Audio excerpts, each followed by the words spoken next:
எல்லாருக்கும் வணக்கம் நண்பா, வெல்கம் டு மிஸ்டர் வில்லேஜ் வாத்தி. இன்றைக்கான வீடியோ என்ன அப்படின்னு பார்த்தீங்கன்னா, எங்கள் ஊரில் இருக்கக்கூடிய ரிவரில் வந்து பார்த்தீங்கன்னா ஒரு பெரிய சைஸ் ஃபிஷ் ட்ராப் வந்துட்டு பார்த்தீங்கன்னா இன்றைக்கி வந்துட்டு நாங்கள் மீன் பிடிக்க போகிறோம். இந்த ஃபிஷ் ட்ராப்போட பேர் என்ன அப்படின்னு கேட்டிங்கன்னா பாட்டம் ட்ராவலிங் ஃபிஷ் ட்ராப் அப்படின்னு கூட வந்துட்டு சொல்லுவாங்க. அந்த ஃபிஷ் ட்ராப் எப்படி இருக்குது, அதாச்சும் எப்படி மீன் பிடிக்கிறது அப்படின்றத வாங்க தெரிஞ்சுக்கலாம்.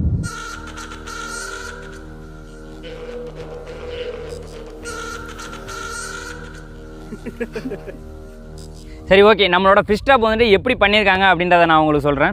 ஃபிஷ் ட்ராப்போட மவுத் சைடு வந்துட்டு பார்த்தீங்கன்னா மொத்தமாக வந்துட்டு பார்த்தீங்கன்னா 30 அடி நீளத்துக்கு வந்துட்டு பண்ணியிருக்காங்க. நம்மளோட ஃபிஷ் ட்ராப்பில் வந்துட்டு மேல் பக்க கயிறு வந்துட்டு பார்த்தீங்கன்னா மிதக்கிறதுக்காக என்ன பண்ணியிருக்காங்க அப்படின்னு பார்த்தீங்கன்னா மேல் பக்கத்தில் வந்துட்டு ஃப்ளோட்டு போட்டிருக்காங்க. அதே போல் வந்துட்டு பார்த்தீங்கன்னா கீழே பாட்டம் சைடு கயிறு வந்து மிதக்காமல் இருக்கணும் அப்படின்றதுக்காக வந்து என்ன பண்ணியிருக்காங்க அப்படின்னு பார்த்தீங்கன்னா வெயிட்டு கல், அதாவது பார்த்தீங்கன்னா 1 கிலோ இருக்க மாதிரி கிரைண்டு கல் வந்துட்டு பார்த்தீங்கன்னா இந்த இடத்துல வந்துட்டு போட்டிருக்காங்க. இதே போல் வந்துட்டு பார்த்தீங்கன்னா இந்த கயத்தில் மொத்தமாக வந்துட்டு நம்மளுக்கு 4 கல் இருக்குது. இதோ ஒரு கல் இருக்குது. அதே போல் வந்துட்டு பார்த்தீங்கன்னா இந்த ஒன்று இருக்குது. அதே போல் வந்துட்டு பார்த்தீங்கன்னா அந்த சைடில் வந்துட்டு ஒன்று இருக்குது. ஏன்னா இந்த ஃபிஷ் ட்ராப் வச்சுட்டு நம்ம மீன் பிடிக்கிறது மொத்தமாக 4 பேர் தேவை. என்ன பண்ணுறோம் அப்படின்னு பார்த்தீங்கன்னா அந்த எண்டில் வந்துட்டு பார்த்தீங்கன்னா ஒரு ஆள் பிடிச்சி வந்துட்டு பார்த்தீங்கன்னா நம்மளுக்கு இருக்கணும். அதே போல் வந்துட்டு பார்த்தீங்கன்னா இந்த எண்டில் ஒரு ஆள், நடுவில் வந்துட்டு பார்த்தீங்கன்னா ஒரு ஆள் நின்று என்ன பண்ணணும் அப்படின்னு பார்த்தீங்கன்னா இந்த கயிறு வந்துட்டு மேலே வராமல் வந்துட்டு காலை வச்சு அழுத்தி கொடுக்கணும். நம்ம இழுக்கும்போது என்ன பண்ணுறோம் அப்படின்னு பார்த்தீங்கன்னா இந்த மேல் கயிறு வந்துட்டு பார்த்தீங்கன்னா ஆட்டோமேட்டிக்காக ஃப்ளோட்டில் வந்துட்டு மிதக்க ஆரம்பிச்சிடும். நம்மளுக்கு வந்துட்டு இப்படி மிதக்க ஆரம்பிச்சதுனால அதே போல் வந்துட்டு பார்த்தீங்கன்னா எல்லா சைடுமே வந்துட்டு பார்த்தீங்கன்னா மேல் பக்கம் வந்துட்டு மிதக்க ஆரம்பிச்சிடும். கீழே வந்துட்டு நம்மளுக்கு வெயிட் இருக்குது அப்படின்றதுனால வந்துட்டு இது வந்துட்டு கீழே வந்து தண்ணிக்குள்ளார புதஞ்ச மணிக்கே வந்துட்டு பார்த்தீங்கன்னா நம்மளை எவ்வளோ தூரம் இழுத்துட்டு போகிறோமோ அவ்வளோ தூரமும் நமக்கு வந்துகிட்டே இருக்கும். இந்த இடத்துல இருக்கக்கூடிய மீன் எல்லாமே வந்துட்டு பார்த்தீங்கன்னா இந்த தூரிக்குள்ளார வந்துட்டு போகும். தூரியோட சைஸும் வந்துட்டு பார்த்தீங்கன்னா போக வந்துட்டு குறுகலாக போயிட்டே இருக்கும். இந்த தூரிக்குள்ளார போகிற மீன் வந்துட்டு பார்த்தீங்கன்னா ரிட்டர்ன் ஆக முடியாது. இப்படி தான் வந்துட்டு பார்த்தீங்கன்னா இதை வச்சு நம்ம வந்துட்டு மீன் பிடிக்க போகிறோம். இந்த ஃபிஷ் ட்ராப்பில் இருக்கக்கூடிய வலை வந்துட்டு பார்த்தீங்கன்னா ரொம்ப நைஸான வலையில் பண்ணியிருக்காங்க. இதில் வந்துட்டு பார்த்தீங்கன்னா சின்ன ராலாக இருக்கட்டும், சின்ன மீனாக இருக்கட்டும், எல்லாமே வந்துட்டு நம்மளுக்கு மாட்டோம். கம்மியான தண்ணியில் இழுக்கிறோம் அப்படின்றப்போ வந்துட்டு பார்த்தீங்கன்னா இந்த இடத்துல ஒரு கயிறை போட்டு கட்டிட்டீங்க அப்படின்னா நம்ம கம்மியான தூரியை கூட வந்து யூஸ் பண்ணிக்கலாம். ஒரு நிறைய தண்ணி இருக்கிற இடத்துல இருக்கிறோம் அப்படின்றப்ப வந்துட்டு பார்த்தீங்கன்னா நம்ம எண்டில் கூட வந்துட்டு நம்ம கட்டிக்கலாம். பெரிய சைஸில் ஃபிஷ் ட்ராப் இருக்குது. ஆனால் அதோட பெருசாக வந்துட்டு பார்த்தீங்கன்னா ஆறு இருக்குது. இந்த ஆற்றுல வந்துட்டு எங்கே கொண்டு போய் நம்ம இந்த ஃபிஷ் ட்ராப்பை இறக்குறோம் அப்படின்றதான் பார்த்தீங்கன்னா மிகப்பெரிய கன்ஃபியூஷனு. இது கரெக்டான ஒரு இடத்த சூஸ் பண்ணி வந்துட்டு பார்த்தீங்கன்னா நம்மளோட ஃபிஷ் ட்ராப்பை வந்துட்டு இறக்குறோம், மீனை அள்ளுறோம்.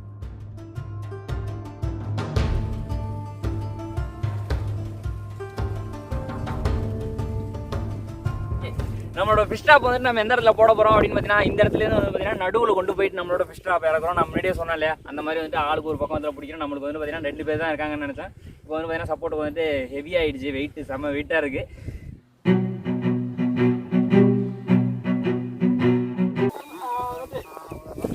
ஃபிஷ் ட்ராப் வந்து நம்ம தண்ணிக்குள்ளே இறக்குனதுமே நம்மளோட தூரி வந்துட்டு முறுக்கிட்டு இருக்கா அப்படின்றத வந்து செக் பண்ணி வந்துட்டு பார்த்தீங்கன்னா கரெக்டாக எடுத்து விடணும். அதை தான் வந்து பார்த்தீங்கன்னா பங்காளி பண்ணிகிட்டு இருக்கான்.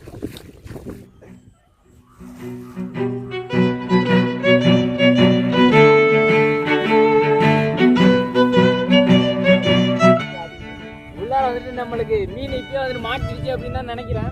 ஏன்னா வந்து எனக்கு கயர்லேயே வந்துட்டு தெரியுது, ஏதோ வெட்டுற மாதிரி வந்துட்டு தெரியுது. இந்த பயல யாரும் காலை வச்சு வெட்டுறாங்களான்றது எனக்கு சரியாக வந்துட்டு தெரியல. கரையோட ஒரு எண்டை வந்துட்டு நான் கவர் பண்ணியிருக்கேன். அந்த பக்கத்தை அப்படியே வந்து சுற்றி வந்துட்டு அவங்க வர்றாங்க. உள்ளார மீன் இருக்கா அப்படின்றது தெரியல, கடைசியாக தான் தெரியும். நம்ம வந்து தூக்கி பார்க்கலாம். வரலாம்.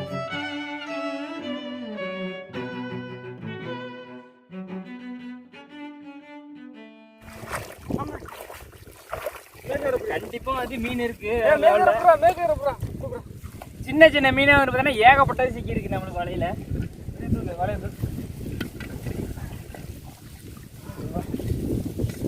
வலையில பாத்தீங்க அப்படின்னாலே தெரியும். அதை காப்பிடா பாருங்க எவ்வளவு மீன் மாட்டிருக்கு அப்படின்னு சொல்லி. சின்ன குறுங்கண்டை எல்லாம் வந்து பார்த்தீங்கன்னா ஏகப்பட்டது மாட்டிருக்கு. சரி, ஓகே, இங்கே பார்க்கலாம். இங்க வா.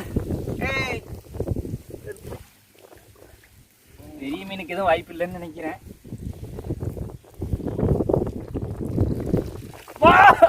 பெரிய மீன் இல்லப்பா, ஆனா ஒரு 1/2 கிலோ மீன் வந்து பாத்தீங்கன்னா சின்ன மீன் வந்து ஏகப்பட்டது மாட்டிருக்கு.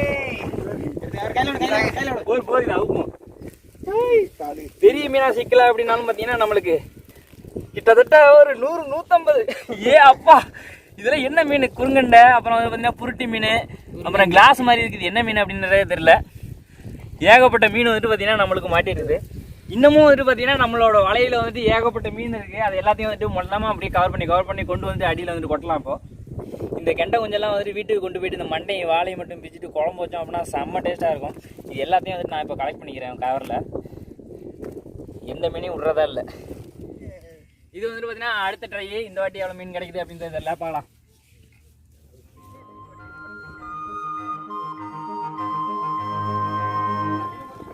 நம்மளுக்கு மழை வேற தூர ஆரம்பிச்சிருச்சு. கிளைமேட் பார்த்தீங்கன்னா செம்மையாக வேற லெவலில் இருக்குது.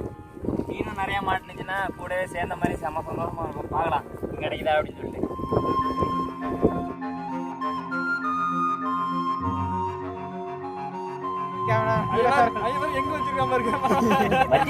சத்தம் போடாதீங்களே, நீங்களும் சத்தம் போடாதீங்க. மீன் மாட்டணுமா இல்லையா?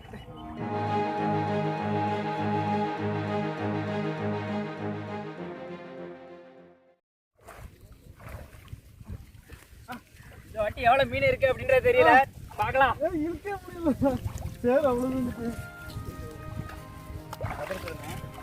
உதவி கொண்டு போப்பேன். இங்கே இருந்தே கொண்டு போ.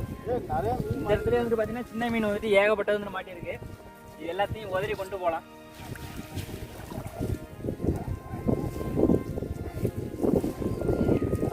இருக்குமா மீன்? பெருசு இருக்காதுன்னா மீன் ஒன்று கூட இருக்கா? பரவாயில்லப்பா, ஏதோ ஒரு பெரிய மீன் கிடக்கு. நார்மல் சைஸ் தான், ஆனால் ரொம்ப பெருசு இருக்கு.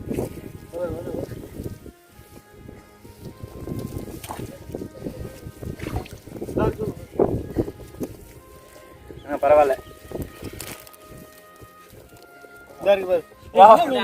கோலா மீன் அது என்னது? இதுதான் ஆறா மீன். ஆறா மீன் அது குத்தும். குத்துமா? முன்ன இருக்கும். ஆறுல இருக்கிறதுனால ஆறா மீனா? நம்மளுக்கு வந்து பார்த்தீங்கன்னா ஒரே ஒரு ஆறா மீன் மாட்டிருக்கு இந்த முறை. கூட வந்து இறால் மாட்டிருக்கு. நம்மளுக்கு இப்போயே வந்துட்டு பார்த்தீங்கன்னா கிட்டத்தட்ட ஒரு 1/2 கிலோ மீனுக்கே வந்துட்டு நம்மளுக்கு சின்ன மீன்லேயே வந்துட்டு கிடச்சிருக்கு.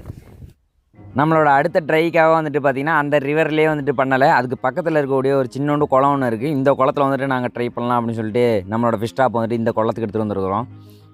வழக்கம் போல் வந்துட்டு பார்த்திங்கன்னா 4 பேரும் சேர்ந்து இந்த ஃபிஷ் டாப்பை வந்துட்டு நாங்கள் இழுக்க ஆரம்பிச்சிட்டோம். இதில் என்ன ஒரு பிரச்சனை அப்படின்னு கேட்டிங்கன்னா, இந்த குளத்தில் வந்துட்டு பார்த்திங்கன்னா எக்கச்சக்கமான சேரு. நடக்கிறது வந்துட்டு பார்த்திங்கன்னா ரொம்ப ரொம்ப கஷ்டமாக இருக்குது. நான் கூட ஓரத்தில் வரேன், பரவாயில்ல. நடுவில் வரவங்களுக்கு வந்துட்டு பார்த்திங்கன்னா இடுப்பளவு தான் தண்ணி இருக்குது. ஆனால் அதுக்கு கீழே வந்துட்டு பார்த்திங்கன்னா முட்டிக்கு கீழே வந்துட்டு பார்த்திங்கன்னா அவ்வளோ சேரு இருக்குது.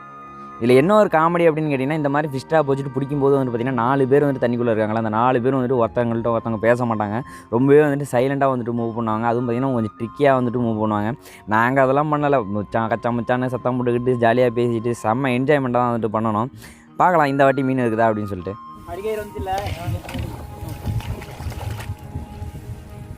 அடிக்கயிறுங்களா ஏகப்பட்ட குப்பை கட்டை சேரு. இந்த சின்ன மீன் ஆனால் ஏகப்பட்டது வந்துட்டு மாட்டிருக்கு அப்படின்னு தான் நினைக்கிறேன். எல்லாத்தையும் வந்து பெரிய மீன் வேற லெவலு ஏதோ ஒன்று இருக்கு கண்டிப்பாக வந்துட்டு பார்த்தீங்கன்னா. காமி கேமராமேன் இங்கே வா இங்கே வா இங்கே வா இங்கே வா, உள்ள காமி உள்ள காமி போடு சிலேபி பார்த்தீங்கன்னா 2 பெரிய சிலேபி வேற லெவலு, 1/2 கிலோவுக்கு மேலே இருக்கும் சைஸு. இங்கே பாருங்க. சரி கொண்டு போ. ஏன்னா அடியில் எதுவுமே இல்லையா? என்னடா இப்படி சிம்பிளாக முடிச்சுட்டா? சரி ஓகே அப்பா, உசுரை விட்டு இழுத்தாங்க. ஏன் அப்படின்னு பார்த்தீங்கன்னா ஏகப்பட்ட சேர் இவ்வளவு போய் புதையுது காலு. அதுக்குள்ளே நடந்து வந்தது பெரிய சிரமம். எல்லாரும் வந்துட்டு நான் கூட ஓரத்தில் வந்தேன், நடுவில் வந்தாலும் ரொம்ப கஷ்டம். அதுக்கு ஏற்ற மாதிரி வந்துட்டு பார்த்தீங்கன்னா நம்மளுக்கு வந்து செம்மையாக வந்துட்டு மீன் மாட்டிருக்கு. இது 2மே வந்துட்டு பார்த்தீங்கன்னா 1 கிலோ இருக்கும் கண்டிப்பாக. மீன் போ, இது வறுவல் தான் நமக்கு. கண்டிப்பா வறுவல் போட்டுற வேண்டியதுதான். நினைச்சு கூட பார்க்கலப்பா. ஒரு சிலேபினாலும் சிலேபி. ஓ கண்டிப்பா வந்துட்டு கிட்டத்தட்ட 1 கிலோ இருக்குமா? 1 கிலோ இருக்காது, ஆனா பாத்தீங்கன்னா 1/2 கிலோ இருக்கும். இது வந்துட்டு பாத்தீங்கன்னா கொஞ்சம் 1/2 கிலோவுக்கு கம்மியா இருக்கும். அப்புறம் எப்பயும் போல இது வந்துட்டு பாத்தீங்கன்னா ஒரு உழுவ மீன் ஒன்று மாட்டிருக்கு சின்னதா. இந்த பாட்டம் ட்ராவல் ஃபிஷ் டாப் வந்துட்டு பார்த்தீங்கன்னா ஒரு இடத்துலேருந்து வாடகைக்கு தான் வந்துட்டு வாங்கிட்டு வந்தேன். இது எந்த இடத்துல கிடைக்குது அப்படின்னு கேட்டிங்கன்னா, ஒரு வேளை நீங்கள் எங்கள் ஊருக்கு பக்கத்தில் இருந்தீங்க அப்படின்னா, எங்கள் ஊர் வந்து பார்த்தீங்கன்னா கரியாப்பட்டினத்தில் வந்துட்டு பார்த்தீங்கன்னா பக்கத்துலேயே வந்துட்டு செண்பகராயநல்லூர் அப்படின்ற ஒரு ஊர் இருக்குது. இங்கே வந்துட்டு பார்த்தீங்கன்னா ஸ்ரீ குமரன் இரும்பு கடை அப்படின்ற கடையில் வந்துட்டு பார்த்தீங்கன்னா இந்த வலை வந்துட்டு பார்த்தீங்கன்னா, அதாவது இந்த ஃபிஷ் டாப் வந்துட்டு பார்த்தீங்கன்னா வாடகைக்கு வந்துட்டு கொடுக்குறாங்க. நீங்கள் வேணும்னா வந்துட்டு வாங்கிக்கோங்க. அதுக்கு வந்துட்டு பார்த்தீங்கன்னா என்னோட இன்ஸ்டாகிராமில் வந்துட்டு எனக்கு மெசேஜ் பண்ணிங்க அப்படின்னா வந்துட்டு நான் உங்களோட கான்டாக்ட் நம்பர் வந்து உங்களுக்கு கொடுக்குறேன். நீங்கள் பேசி வந்துட்டு இதை வாங்கிக்கலாம். சரி okay, bottom travelling fish top வச்சுட்டு எப்படி மீன் பிடிக்கிறது அப்படின்றத வந்துட்டு நீங்கள் தெரிஞ்சிருப்பீங்க. நீங்கள் என்ன நம்மளோட சேனலை சப்ஸ்கிரைப் பண்ணல அப்படின்னா வந்து சப்ஸ்கிரைப் பண்ணி வந்துட்டு சப்போர்ட் பண்ணுங்கள். உங்களோட சப்போர்ட் பண்ணது எனக்கு வந்துட்டு தேவை. நீங்கள் சப்ஸ்கிரைப் பண்ணி மட்டும் வைங்க. உங்களுக்கு கண்டினியூஸாக வந்துட்டு வீடியோ வந்துட்டு பார்த்தீங்கன்னா இதே போல் வந்துட்டு வந்துக்கிட்டே இருக்கும்.